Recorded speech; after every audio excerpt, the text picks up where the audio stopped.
بسم اللہ الرحمن الرحیم۔ اعوذ باللہ من الشیطان الرجیم، بسم اللہ الرحمن الرحیم۔ السلام علیکم۔ آج آپ کا میزبان ڈاکٹر کاشف بشیر تفہیم القرآن سیریز کی قسط نمبر 440 کے ساتھ آپ کے سامنے حاضر خدمت ہے، جس میں ہم انشاءاللہ العزیز سورہ الصافات کی آیت نمبر 139 سے لے کر 157 تک کا ترجمہ اور تفسیر آپ کے سامنے پیش کریں گے، اور اس حصے کا موضوع ہے حضرت یونس علیہ السلام۔ بسم اللہ الرحمن الرحیم۔ وَإِنَّ يُونُسَ لَمِنَ الْمُرْسَلِينَ، ترجمہ اور یقیناً یونس علیہ السلام بھی رسولوں میں سے تھا۔ تفسیر میں آتا ہے یہ تیسرا موقع ہے جہاں حضرت یونس علیہ السلام کا ذکر قرآن مجید میں آیا ہے۔ اس سے پہلے سورہ یونس اور سورہ انبیاء میں ان کا ذکر گزر چکا ہے۔ اِذْ أَبَقَ إِلَى الْفُلْكِ الْمَشْحُونِ، ترجمہ یاد کرو جب وہ ایک بھری کشتی کی طرف بھاگ نکلا۔ تفسیر میں آتا ہے اصل میں لفظ ابقا استعمال ہوا ہے جو عربی زبان میں صرف اس وقت بولا جاتا ہے جبکہ غلام اپنے آقا کے ہاں سے بھاگ جائے۔ اباق کے معنی ہے غلام کا اپنے آقا سے فرار ہو جانا۔ لسان العرب اس کی ڈکشنری ہے جس میں یہ معنی دیا ہوا ہے۔ فَسَاهَمَ فَكَانَ مِنَ الْمُدْحَضِينَ، ترجمہ پھر قرآن اندازی میں شریک ہوا اور اس میں مات کھائی۔ فَالْتَقَمَهُ الْحُوتُ وَهُوَ مُلِيمٌ، ترجمہ آخر کار مچھلی نے اسے نگل لیا اور وہ ملامت زدہ تھا۔ تفسیر میں آتا ہے ان فکروں پر غور کرنے سے جو صورت واقعہ سمجھ آتی ہے وہ یہ ہے کہ نمبر 1، حضرت یونس علیہ السلام جس کشتی میں سوار ہوئے تھے وہ اپنی گنجائش سے زیادہ بھری ہوئی تھی، اوور لوڈڈ تھی۔ دوسری بات یہ کہ قرآن اندازی کشتی میں ہوئی اور غالباً اس وقت ہوئی جب بحری سفر کے دوران میں یہ محسوس ہوا کہ بوجھ کی زیادتی کے سبب سے تمام مسافروں کی جان خطرے میں پڑ گئی ہے، لہٰذا قرا اس غرض کے لیے ڈالا گیا کہ جس کا نام قرا میں نکلے گا اسے پانی میں پھینک دیا جائے گا۔ تیسری بات، قرے میں حضرت یونس علیہ السلام ہی کا نام نکلنا، وہ سمندر میں پھینک دیے گئے اور ایک مچھلی نے ان کو نگل لیا۔ چوتھی بات یہ ہے کہ اس ابتلا میں حضرت یونس علیہ السلام اس لیے مبتلا ہوئے اس سچویشن میں کہ وہ اپنے آقا یعنی اللہ تعالیٰ کی اجازت کے بغیر اپنے مقام ماموریت جہاں وہ تشکیل دیے گئے تھے، جہاں ڈپلوائے کیے گئے تھے، وہاں سے فرار ہو گئے تھے۔ اس معنی پر لفظ ابقا بھی دلالت کرتا ہے جس کی تشریح اوپر والے حاشیے میں بتائی گئی، اور اسی معنی پر لفظ ملیم بھی دلالت کرتا ہے، یعنی ملیم ایسے قصوروار آدمی کو کہتے ہیں جو اپنے قصور کی وجہ سے آپ ہی ملامت کا مستحق ہو گیا ہو، خواہ اسے ملامت کی جائے یا نہ کی جائے۔ یہ جو ایکسپلینیشن ہے یہ ابن جریر میں بھی آئی ہے۔ فَلَوْلَا أَنَّهُ كَانَ مِنَ الْمُسَبِّحِينَ، ترجمہ اب اگر وہ تسبیح کرنے والوں میں سے نہ ہوتا۔ تفسیر میں آتا ہے اس کے دو مطلب ہیں اور دونوں ہی مراد ہیں۔ ایک مطلب یہ ہے کہ حضرت یونس علیہ السلام پہلے ہی خدا سے غافل لوگوں میں سے نہ تھے، بلکہ ان لوگوں میں سے تھے جو دائماً اللہ کی تسبیح کرنے والے ہیں۔ دوسرے یہ کہ جب وہ مچھلی کے پیٹ میں پہنچے تو انہوں نے اللہ ہی کی طرف رجوع کیا اور اس کی تسبیح کی۔ سورہ انبیاء میں ارشاد ہوا ہے جس کا ترجمہ ہے پس ان تاریکیوں میں اس نے پکارا، نہیں ہے کوئی خدا مگر تو، پاک ہے تیری ذات، بے شک میں قصوروار ہوں۔ لَلَبِثَ فِي بَطْنِهِ إِلَى يَوْمِ يُبْعَثُونَ، ترجمہ تو روز قیامت تک اسی مچھلی کے پیٹ میں رہتا۔ اب اس جملے کو اگر ہم پچھلی آیت سے ملا کے پڑھیں تو اس کا ترجمہ یہ ہے کہ اب اگر وہ تسبیح کرنے والوں میں سے نہ ہوتا تو روز قیامت تک اسی مچھلی کے پیٹ میں رہتا۔ تفسیر میں اس کا یہ مطلب نہیں کہ وہ مچھلی قیامت تک زندہ رہتی اور حضرت یونس علیہ السلام قیامت تک اس کے پیٹ میں زندہ رہتے، بلکہ اس کا مطلب یہ ہے کہ قیامت تک اس مچھلی کا پیٹ ہی حضرت یونس علیہ السلام کی قبر بنا رہتا۔ مشہور مفسر قتادہ نے اس آیت کا یہی مطلب بیان کیا ہے، ابن جریر اس کا ریفرنس ہے۔ فَنَبَذْنَاهُ بِالْعَرَاءِ وَهُوَ سَقِيمٌ، ترجمہ آخر کار ہم نے اسے بڑی سقیم حالت میں ایک چٹیل زمین پر پھینک دیا۔ تفسیر میں آتا ہے یعنی جب حضرت یونس علیہ السلام نے اپنا قصور کا اعتراف کر لیا اور وہ ایک بندہ مومن وقانت کی طرح اس کی تسبیح میں لگ گئے، یعنی اللہ کی تسبیح بڑے بھرپور طریقے سے کرنے لگ گئے، تو اللہ تعالیٰ کے حکم سے مچھلی نے ان کو ساحل پر اگل دیا۔ ساحل ایک چٹیل میدان تھا جس میں کوئی رویدگی نہ تھی، کوئی پودے وغیرہ نہ تھے، کوئی ایسی چیز نہیں تھی جو حضرت یونس علیہ السلام پر سایہ کرتی، نہ ہی وہاں کوئی غذا کا سامان موجود تھا۔ وَأَنبَتْنَا عَلَيْهِ شَجَرَةً مِّن یقطین، ترجمہ اور اس پر ایک بیل دار درخت اگا دیا۔ تفسیر میں آتا ہے کہ اس مقام پر بہت سے اقلیت کے مدعی حضرات یہ کہتے سنا جاتے ہیں کہ مچھلی کے پیٹ میں جا کر کسی انسان کا زندہ نکل آنا غیر ممکن ہے، لیکن پچھلی صدی کے اواخر میں اس نام نہاد اقلیت کے گڑھ انگلستان کے سواحل سے قریب ایک واقعہ پیش آ چکا ہے جو ان کے دعوے کی تردید کرتا ہے۔ اگست 1891 میں ایک جہاز سٹار آف دا ایسٹ پر کچھ مچھیرے ویل کے شکار کے لیے گہرے سمندر میں گئے۔ وہاں انہوں نے ایک بہت بڑی مچھلی کو جو 20 فٹ لمبی، 5 فٹ چوڑی اور 100 ٹن وزنی تھی سخت زخمی کر دیا، مگر اس سے جنگ کرتے ہوئے جیمز باٹلے نامی ایک مچھیرے کو اس کے ساتھیوں کی آنکھوں کے سامنے مچھلی نے نگل لیا۔ دوسرے روز وہی مچھلی اس جہاز کے لوگوں کو مری ہوئی ملی۔ انہوں نے بمشکل اسے جہاز پر چڑھایا اور پھر طویل جدوجہد کے بعد جب اس کا پیٹ چاک کیا تو باٹلے اس کے اندر سے زندہ برآمد ہو گیا۔ یہ شخص مچھلی کے پیٹ میں پورے 60 گھنٹے رہا، 60 آورز۔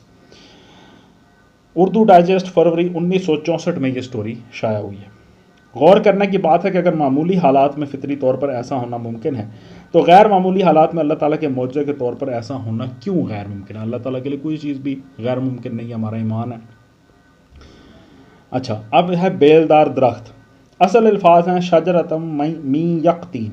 یقطین عربی زبان میں ایسے درخت کو کہتے ہیں جو کسی تنے پر کھڑا نہیں ہوتا بلکہ بیل کی شکل میں، بیلیں جو ہوتی ہیں عام طور پر بیل کی شکل میں پھیلتا ہے، جیسے کدو، تربوز، ککڑی وغیرہ۔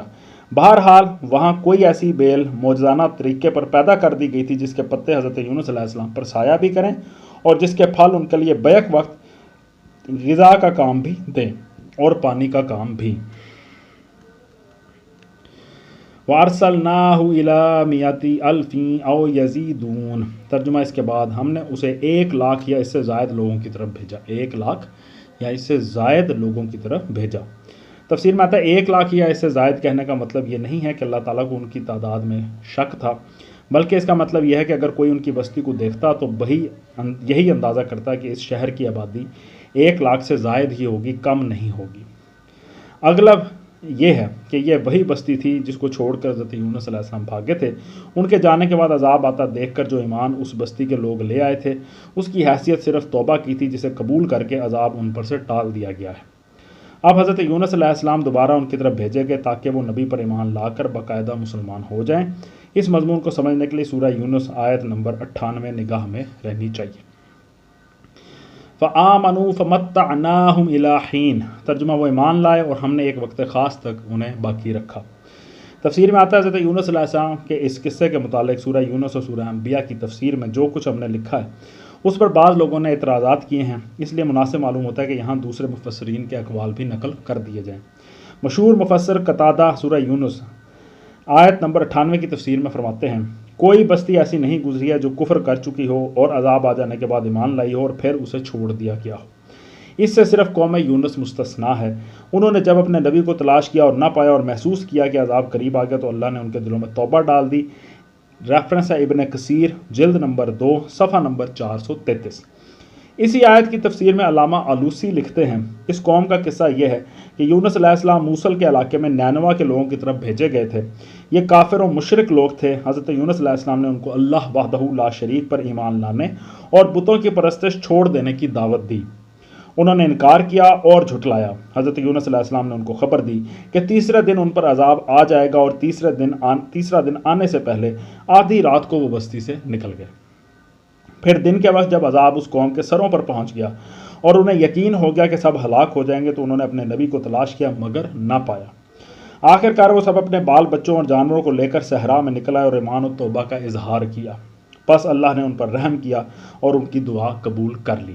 ریفرنس ہے روح المعانی جلد نمبر 11 صفحہ نمبر 170۔ سورہ انبیاء کی آیت نمبر 87 کی تشریح کرتے ہوئے علامہ آلوسی لکھتے ہیں، حضرت یونس علیہ السلام کا اپنی قوم سے ناراض ہو کر نکل جانا ہجرت کا فعل تھا، مگر انہیں اس کا حکم نہیں دیا گیا تھا۔ روح المعانی جلد نمبر 17 صفحہ نمبر 77۔